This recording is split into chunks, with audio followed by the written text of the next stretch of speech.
Hey guys, welcome back. It's grimreaper coming at you for another video for Raidshadowlegends. Hopefully you're doing well, and hopefully looking after yourselves, and hopefully having a good week, and yeah, just having a great time. So anyway, today I haven't really had a chance to do a video like this in a long time, and kind of never done a video like this actually. So this is going to be an interesting video. I ain't going to be making too many videos like this, by the way. This is just because I feel like I want to have my say on this, and what I'm about to say is more of my own experience of using these champions, and also from a P versus P point of view. This is not including P versus E, and we're going to do a mythical showcase, right? I've seen a lot of content creators making mythical showcases where they're not so active in P versus P, and I would say, in my opinion,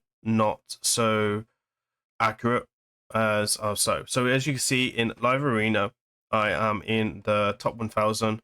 Obviously, I'm climbing my way through the ranks very often. I just don't do it consistently enough, like every day, to get really up there, but I definitely could if I put more effort into it, especially with the baby here and stuff like that now. So my time is a bit limited for this.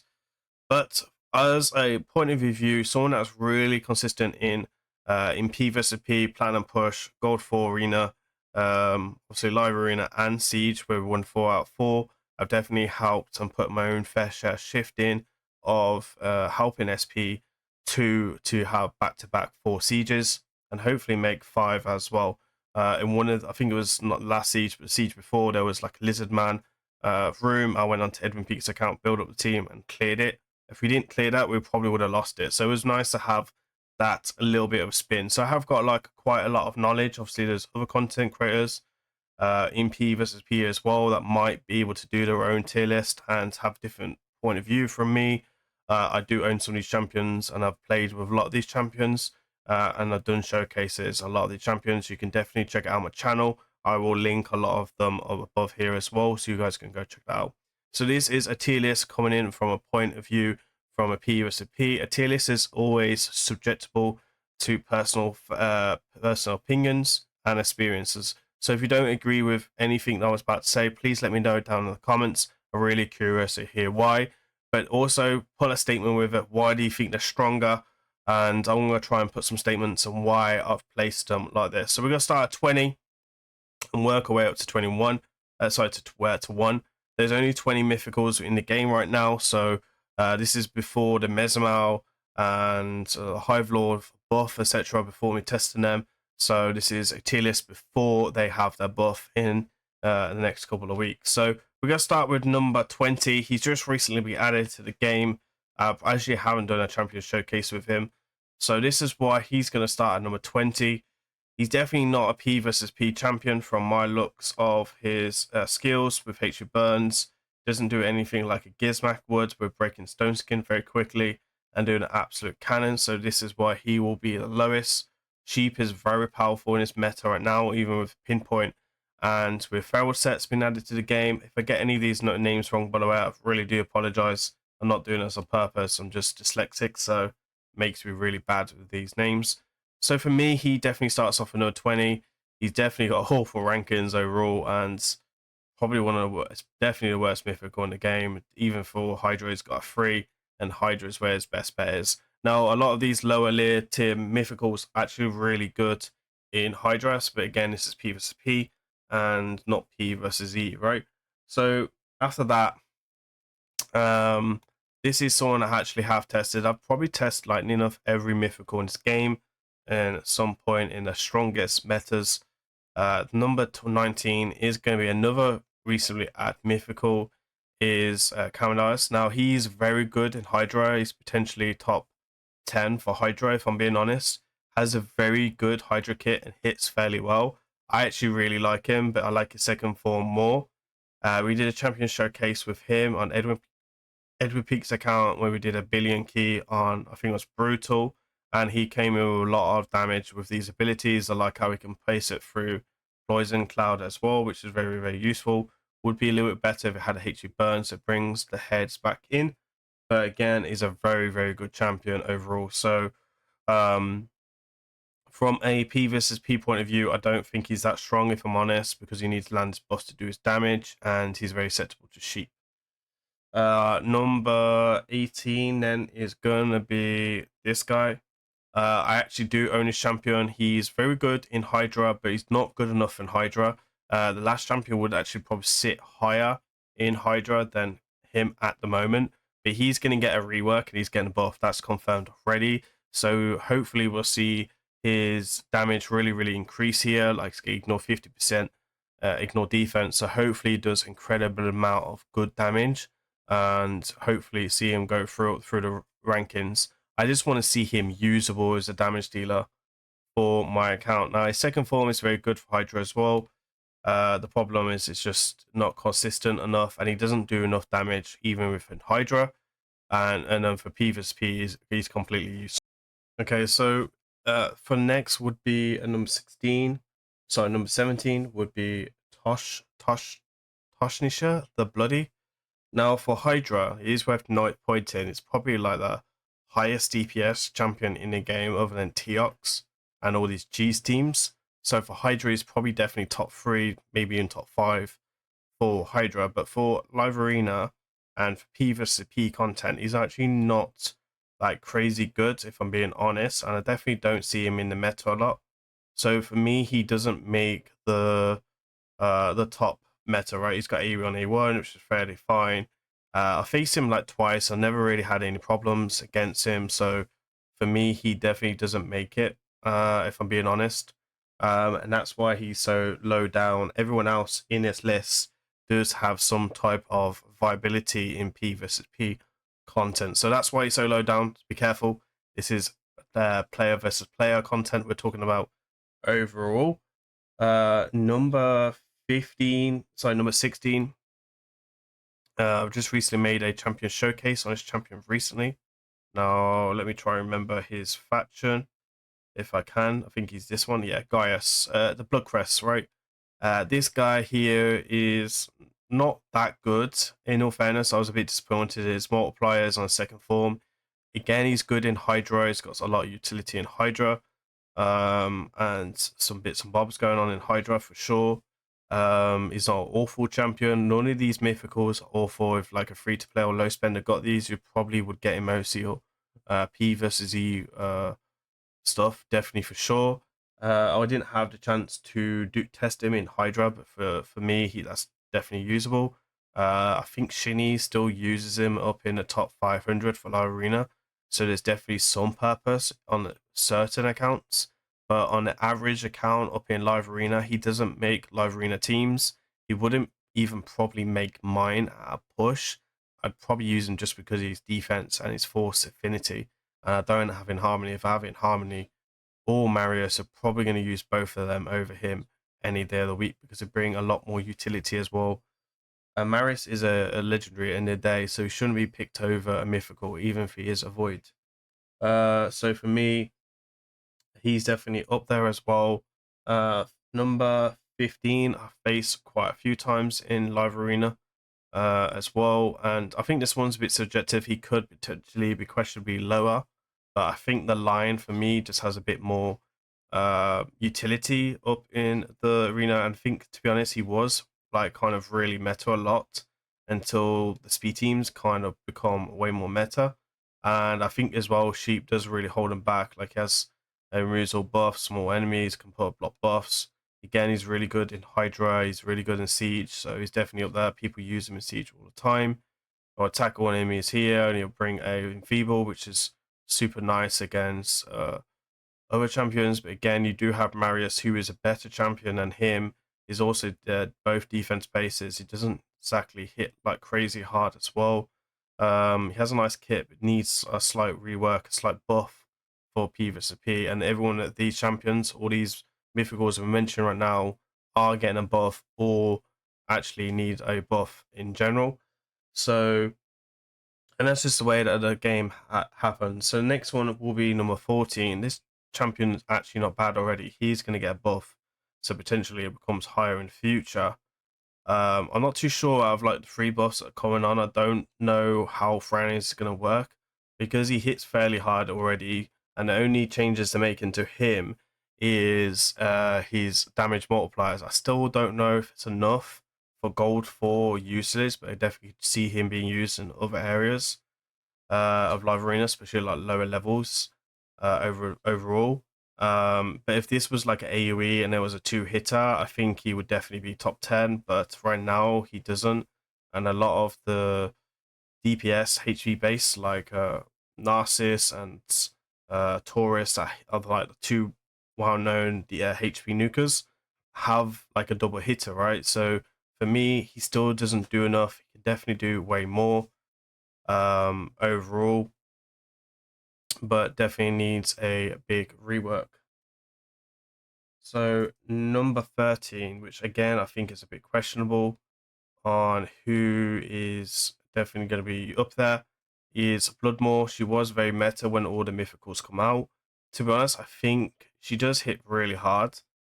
Really good in Hydra, like top 5 probably DPS when it comes to mythicals for DPS there. She could do a lot of damage there, but I feel as well she's just been power crept out of arena, and I think people who was using her for live arena just have better mythicals, and probably doesn't get spoken enough about overall. So that's definitely a buff that needs to happen as well.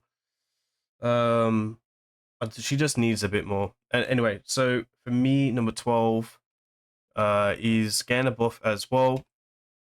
And I think she definitely will be in the top 10 after her buff, because of this ability is going to get ignored defense, and all her DPS rolls are going to get a increase on multipliers as well, which is always good news. This is also getting 15% ignored defense, which will be huge, because if the tank either struggles to pierce the stone skin, especially if they're using UDK, I definitely would like to see a block revive in UDK once a user. We do have her available in Edwin Pete's account, so once the update goes live, I will do my best to try and get an updated video on her for live arena, but also in P vs P content, we'll give her a try as well, like classic arena and stuff like that, and we can definitely try her out. She's just really good, because I really like these self buff champions, but there isn't enough of them right now in raids, and the ones that do this well, they do this really, really well. So this is one thing that I would like to see. And for me, this is why she comes number 12 right now, but I think she does go up in synergy if she hits hard enough. Then that's the question, is she going to hit hard enough after buff? That will be something we will be testing. So number 11, which I think for me was very difficult to kind of pick between 11, 10, 9, and 8, but I'm going to go from my personal experience again once of these. After that would be Demon Spawn, and we're going to talk about the 3 mythical that you all can get in Curse City. There's a lot that actually holds him back from his abilities. I do use him time to time. You will get a 6-star blessing, which might make it more appealing for you guys to use. And he has a really fun kit, like he has a really strong kit. He has like a lockout ability here, which is really good against mythicals if you can land it. He can still stone skin from one champion and put up seal, which is kind of like a worse version. If it was Master Seal, it would be better. Again, if this was AoE, it would be better. Does hit fairly hard in both forms. Good speed aura as well. 33, the second best in the game behind Odium. Nice passive ability, but can be a bit inconsistent. The 8-1, which does time to time get him sheeped, unfortunately, with a counter attack. And overall, he hits extremely hard in Hydra. He's got extremely high multipliers for that, and he does do a lot of work in Hydra, which is good news for you guys. For me, he would definitely make top 3, top 5 DPS for Hydra. I think it would probably go Toshi, then him, if I'm honest. And if you get both together, incredible, because he's really, really good there. He is usable in live arena. 2 things that hold him back is the stone skin meta on the nukers and stuff like that. If you don't have stone skin like I don't, you can't really kind of make him work. If you lose a savage, it doesn't hit hard enough. And then there is also the point of you need to set him up, so he has to set himself up, and then the chances of him getting sheeped are quite high as well. And I just don't think you could get a 4-piece stone skin on him as well as a 4-piece pinpoint, as well as trying to ignore much defense as possible. So I don't know. Obviously, pinpoint might change him. Right now, I do again use mine time to time, but if I had a bit more stone skin, to be honest, I would probably use them way more. I think Marius as well can definitely bring like him up the rankings, but that's like using a duo together, which could be a interesting duo because he brings increased accuracy, which is really useful for Carnage. You can also get rid of the stone skin very quickly, especially on nukas. That E3 can be a problem for sure. So that's one thing that I probably will use him way more when I have Barris available. So that's one thing that I'd probably look at, and that's why he is only making number 11 on the list. It's a shame because he's a free mythical. I don't feel he makes top 5. I don't even think it gets close to top 5, if I'm honest. Right, so the juicy stuff then. Top 10 of the list. Number 10 will be the Barbarian. Now, for me, it's kind of hard to kind of pick between him and 9 and 8. So again, we're talking about personal experience. I use all 3 champions on Edwin Peak's account, and it's very hard to kind of pick between the two of these. So again, he's amazing in P versus P and P versus P. The reason why I have him ranked solo down is just because lockout like Warlord, Yumacone, and Katrixia really hurt him quite badly. Like if you lock him out, he's really kind of done for the fight. Second form isn't that amazing, if I'm honest. Doesn't really bring anything. And second form definitely needs like a rework. It's a shame it's not the other way around, because if his base form is on his second form, he would have way more utility and probably be a lot higher on my list. He does have an increased defense, which is a self increased defense on him, which I really like. You don't need to rely on a Sifi. And I do like how he has the block damage, but again, it can be very stripped off very quickly. He's not so acceptable to sheep because you don't have to build accuracy for this.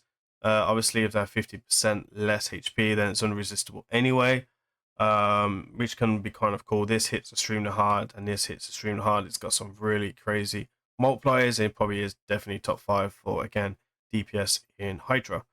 If he wasn't so acceptable to lockout, I'd probably have him higher, but when you're acceptable to legendary lockouts, then that's one thing I'd take into consideration. This girl does have a bit better she's definitely a lot better against lockout like him, and she's also a free one, which we're going to obviously talk about our fonded Lady M. Everyone can get her within the game. She's definitely a lot better against lockout. That's why for me she's higher. Everyone can take her, and she's definitely probably one of the most used mythicals that you do see in live arena right now. I feel like the other mythicals are just stronger against her because she's very squishy. And if you definitely get a hit off against her, she's definitely dead. But she does do a lot of turn meter, brings a lot of utility, can do a strip, which is super powerful.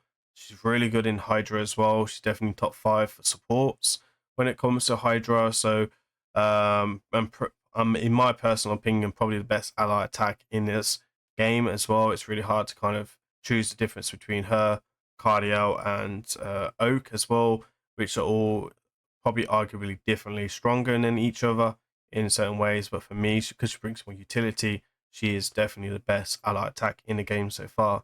And hopefully she will be for a long time as well. So obviously we have her sitting at number 9, and then number 8 is going to be a champion that I would have mentioned on a previous video, which I would like to see her as a Arbiter mission for the mythicals, would be Abyss the Stone. I feel like Abyss does have a little bit more utility than Lady M in the arena. She's definitely super strong, especially with Siege, with Speed Aura in all battles. Pretty much one of the best Speed Aura battles in the game for Siege, which is super strong.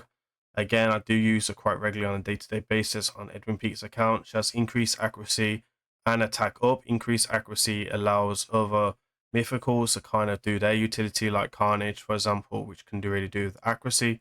Dark Smiles as well, who's higher up on this list. And there's other people like Katrixia as well, which is very good. They're very good as matchmaking as well, especially her second form. Her Both forms are very, very good for live arena. She's also good in Hydra as well as a support champion. I wouldn't say she's top 5, but that's questionable. But being able to reset this and then put the stone skin back on with the taunt ability with Katrix is super powerful. Has a really strong single decrease turn meter as well, which can be a lifesteal 30% is really a lot. She doesn't need a ton of accuracy as well because she has increased accuracy and she can ignore resistance being a mythical. So that's one thing that I probably would say. Number 8 then, which I think was kind of hard for, I mean, top 8, I'd say, to be honest, from 3 to 7 is very difficult to kind of call. And I'm going to go from meta and what holds them back as my personal ranking. So, for example, Dark Smiles will come in at number 7. He's a very good champion, has like a lockout here, which is super good. And Turn Me to Steel, which is really good against mythicals in all sense because it can stop mythicals flipping. If this was a AoE lockout, I think he'd definitely be top 3 in the game. His bombs don't really do enough damage, but I can kind of understand that because he'd be very OP. But the reason why I've put him so low as well as number 6 is because of sheep. Sorry, not number 6, number 5, which would be because of sheep. Sheep is a massive problem, even with pinpoint. If they have like 4 6-star champions, pinpoint runs out. I've seen it on other people content when the pinpoints run out against the other sheeps, and then he still gets sheeped anyway, which is super painful, and I've lost a fight from that. So sheep is still a big factor because on how many debuffs he puts out, because he's basically putting 2 bombs and a stun. And if you try to put a weaken out as well to do more damage, that's something to take in consideration. However, I really love him. I do own this guy on my account, and I'm really looking forward to getting a blessing. I do use him a lot, probably over number 6 way more, who I also am a owner of. So for me, because the reason why it's so low is just because the sheep meta is so painful for him. Number 6 then is going to go to probably one of the guys that was, he's the hardest hitting PvP champion in the game right now, other than Teox. I think, to be honest, even in PvP, he's still the highest hitter in PvP. And Sigford. Sigford is sitting at number 6. I do own Sigford as well. Sigford has amazing kits. Overall, this does insane damage. And his revive is probably one of the best revives in the game on his second form. Definitely up there with Star Sage and Duchess with the revives for sure. Definitely way better than Duchess for the revive. Shame you can't use his metamorph like straight away instead of waiting to die. That would definitely make him slightly higher. He's obviously not susceptible to sheep, which is good. I think he can only get sheeped for the A1, which is extremely rare. I don't think it's ever happened to him. And that's just one thing I could take into consideration. I did own this guy before his buff, and it was pretty underwhelming. But since his buff, he's been a big pleasure for mine. I don't use him as much as Dark Smiles because of just how my teams are built. And the reason why he's sitting on number 6 is because in Harmony and UDK are a big factor in how to counter him in Live Arena. And it's very common if you pick Sigford really early, you're going to get that. And also, I don't own Suzerain, who will give him like instant turn in the fight, which you're guaranteed to go first. And that's why I'm sitting him at number 6. If you definitely have a Suzerain, you could definitely say it's a lot higher for sure. I do agree in that matter. But again, because in Harmony and UDK are so powerful against him in Live Arena, that's one reason why I'd keep him so low.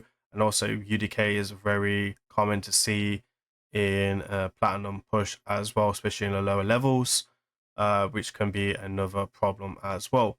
The utility definitely brings, though, is fantastic. His Hydra damage is not so good. He can do some damage in Hydra, but he's definitely not doing as good as some of the others that I've mentioned throughout this video. And that's one thing I'll take into consideration. Number 5 then will be the same kind of reason why I've put him at number 5. I think definitely he could be top 3 champion, mythical, if sheep wasn't a problem for him, and that is Gizm. Gizm is definitely higher than Sigford because it counters Sigford really hard and is a hard counter to many of the mythicals in this game, probably other than to Star Sage. He can even cause Katrix a problem or two, but normally Katrix will go before him, but he's good affinity against Katrix here. So I think if sheep wasn't a problem for him, he definitely would be way more used than Katrix here, and used way more consistently in the top 10, top 20 platinum push. He's also in the defenses this week in platinum push, I think for hash 1, because of pinpoint. So they'll probably just put him in pinpoint. Personally, I still like the idea of using him as a DPS champion. So trying to get the pinpoint and savage together would be difficult because I'd want that stone skin, but as long as you go first, you should generally be fine. So that's one thing you take into consideration. But yeah, he hits extremely hard and he's really fun. I don't actually own him in any of the accounts, but I've definitely faced him enough in arena to know he causes me a problem or two. Dark Smiles can kind of counter him if he's faster, so they're definitely neck to neck for sure, and it's really hard to say who's better than the other. But I do feel like Gizm is just brings a little bit more utility than Dark Smiles overall. So number 4 is going to be obviously Katrixia herself. It's kind of weird to say Katrixia is number 4. I don't agree that she's the second best mythical in the game. I think the sheep really lets her down as well with her lockout ability and also being weak affinity against a lot of the meta champions like Gizm, Sigford, Dark Smiles, Queen and Cora really do let her back, really do let her down. And if she's put with Star Sage, then fair enough, she gets incredible siege in her strengths, and that's pretty much the same with pretty much any other mythical or void legendary. Become way harder. So for me, she comes number 4 because of the weak hits, and she's really good against lockouts, obviously, with like Queen and Cora. It's not Queen and Cora, really good against Yumiko and Warlords, really makes them picks useless because she just flip around, bring your team back in. So she's definitely up there as one of the strongest. But for me, she sits at number 4 for sure. And then for number 3, who I don't actually own, I haven't actually played with him. I can't even really remember what faction he is in, if I'm being honest. Would be Shadow Thief. Again, he does incredibly a lot of damage in Hydra if used correctly. Really cool, and it's just really annoying. So for right now, he's definitely up there in the top 3 because he's in all the meta teams. I personally don't think he's so strong. He's just really annoying. And if he gets a block revive off, then obviously it's GG, especially if you only got 1 nuker in there.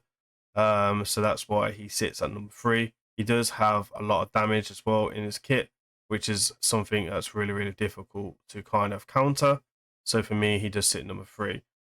So number 2, again, I think it's very questionable because you could say Katrixia is up there. But for me, it's going to be Lizard, right, at number 2. And there's a reason why. I think his lockout is really good. Better than Katrixia because it doesn't rely on the lockout ability. He only needs to kill a target, which is quite easy to kill if they're not in Stone Skin.